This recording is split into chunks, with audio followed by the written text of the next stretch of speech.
We're going to talk right now to one rape survivor who wrote a letter to Congressman Akin. Quote, "Dear Representative Akin, I was raped. I do not know if in your terms it was legitimate rape.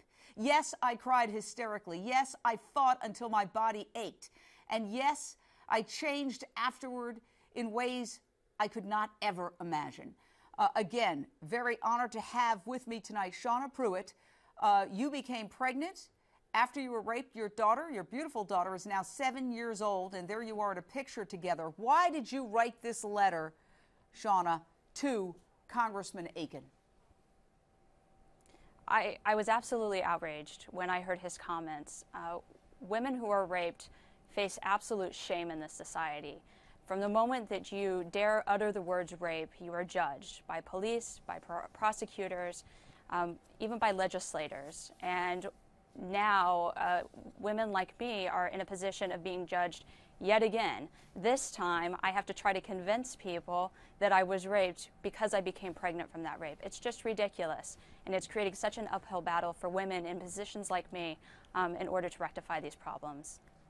Well, as somebody in the makeup room said today, what biology class did he miss? Because as one doctor put it, this is willful ignorance of science. Essentially, Shauna, his original comment is implying that somehow a woman's egg can recognize when there's the potential of insemination, that, oh my gosh, a knife is being held to a woman's throat or a gun is being held to a woman's head. I mean, essentially, isn't that what he is saying, Shauna? That is absolutely what he is saying, and I don't know what science classes he took, but they certainly weren't the ones that I took. And I can just say that, you know, from my own experience and having worked with many women who have been pregnant from rape, it's just absolutely not true.